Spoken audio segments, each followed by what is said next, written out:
मित्रों नमस्कार। पटना बिहार से मैं विवेक रंजन सोनभद्र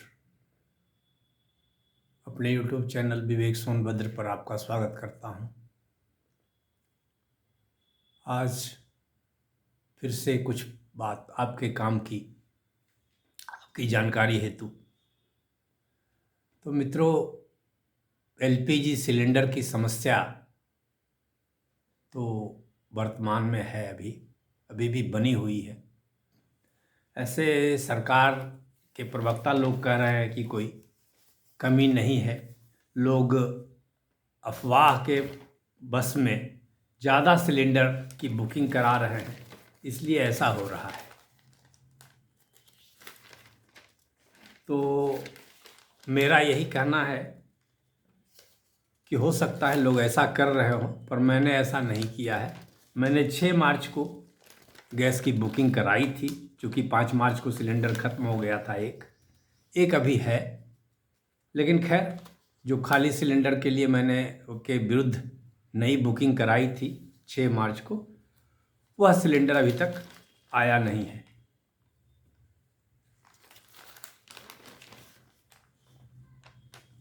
सरकार के प्रवक्ता लोगों ने कल बताया है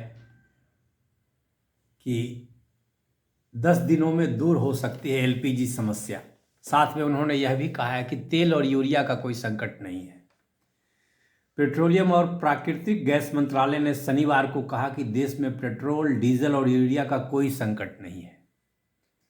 एलपीजी की कुछ समस्याएं जरूर आ रही है, एलपीजी माने गैस सिलेंडर की समस्याएं जरूर आ रही है, जिन्हें अगले 10 दिनों में सुलझा लिया जाएगा।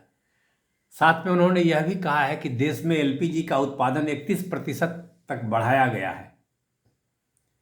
उन्होंने यह भी कहा कि कनाडा, यूरोप, अमेरिका, रूस और ऑस्ट्रेलिया से भी एलपीजी का आयात किया जा रहा है।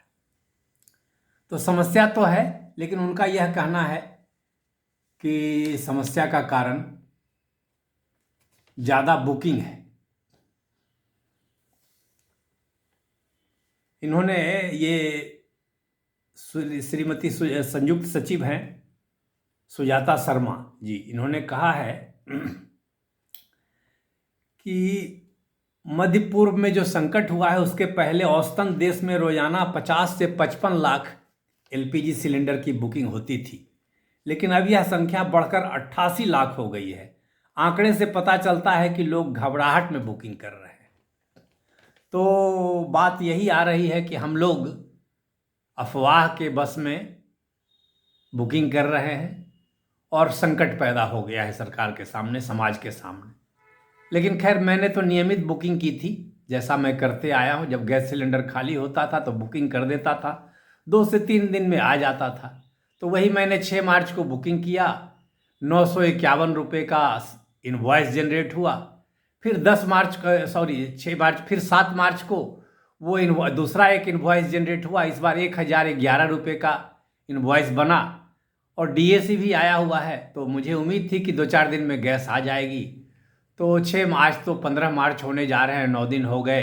अगर 7 तारीख को भी मानिए, क्योंकि 7 तारीख को दूसरी बुकिंग अपने आप वहाँ हो गई थी, दूसरा इनवॉइस जनरेट हो गया था, तो उसके हिसाब से भी 7, 8, 15, आज 8 दिन हो गए, अभी तक मेरा गैस नहीं आया है। तो मैं तो नॉर्मल ही बुकिंग किया था, अफवाह के बदौलत बुकिंग नहीं किया था। आज तक इतनी देरी कभी होती नहीं थी। अब सरकार का जो भी पक्ष हो वो मैं तो बता ही दिया। सरकार ने बता दिया कि अभी जो 50-55 लाख की नॉर्मल बुकिंग होती थी रोजाना, वह अभी 88 लाख रोजाना हो गई है। तो इसका मतलब है कि लोग खुद ही जमाखोरी कर रहे हैं, या अफवाह में अपनी सुरक्षा के लिए सारे सिलेंडर भरवा ले रहे हैं जो खाली भी पड़े हुए थे, हो सकता है। लेकिन खैर, जो खाली है उसी के खिलाफ बुकिंग करवाएंगे। या हो सकता है कि जो सरकार कॉमर्शियल सिलेंडर पर रोक लगा दी है, तो वहाँ भी लोग यूज कर रहे होंगे रेजिडेंशियल घरेलू गैस। जैसे कि सड़क पर मैं ठेले पर भी देखता हूँ, बहुत लोग करते हैं ये। ठेले पर जो चाट पकौड़ी की दुकान लोग अपने करते हैं, उसमें कई लोग घरेलू गैस सिलेंडर का भी उपयोग करते हैं। कल भी मैंने देखा यहाँ कांटी फैक्ट्री रोड में एक सिलेंडर लगा हुआ था ठेले वाले के पास, तो वो घरेलू गैस का था। लेकिन अब मैं उसकी फ़ोटो खींचूँ, उसके खिलाफ शिकायत करूँ, तो शिकायत तो सुनी जाएगी नहीं, हो सकता है मेरा ही कोई मारपीट का नौबत आ जाएगा, मुझे ही लोग मारपीट करने लगेंगे। तो मैंने कुछ किया नहीं, क्योंकि इस व्यवस्था को मैंने देखा है, शिकायत करने से नहीं के बराबर काम होता है। आप उसके पीछे पड़े रहिए, महीनों घंटों वर्षों चिट्ठी लिखते रहिए, कुछ करते रहिए, कुछ होगा नहीं, क्योंकि गलत को गलत कहने का मादा हमने विकसित नहीं किया है। तो समस्या की जड़ वही है, गलत बात को गलत हम लोग कहते नहीं है, तो भोग भी रहे हैं। तो गैस की और एलपीजी की यह समस्या है। सरकार कह रही है कि समस्या जनता ने पैदा कर दी, क्योंकि ज़्यादा बुकिंग कर रहे हैं। एलपीजी के उत्पादन में कोई कमी नहीं है, एलपीजी का उत्पादन 30% बढ़ा दिया गया है। अन्य दूसरे देशों से भी आयात किया जा रहा है, जहाँ से पहले आयात नहीं होता था। तो अतिरिक्त आयात भी हो रहा है, अतिरिक्त उत्पादन भी हो रहा है और अतिरिक्त बुकिंग भी हो रही है। तो समस्या का कारण यह है, और इसके चलते इससे निपटने के लिए सरकार ने और कुछ कुछ किया है। जैसे अभी नया कनेक्शन नहीं लगेगा, कोई ट्रांसफ़र नहीं होगा, और साल में अगर 12 से ज़्यादा सिलेंडर आप ले चुके हैं तो बुकिंग भी नहीं होगी। यही सब सरकार कर रही है। यह तो हुआ एलपीजी शॉर्टेज की बात। अब एक खबर यह है, आज यह भी खबर आपके काम की है, पटना वासियों के लिए, कि पटना में मैराथन होगा। नशा मुक्ति अभियान के तहत 15 मार्च को पटना मैराथन होगा। इसमें 6000 प्रतिभागी भाग लेंगे। ओलंपिक पदक विजेता और विश्व प्रसिद्ध बैडमिंटन खिलाड़ी पीवी सिंधु मुख्य अतिथि होंगी।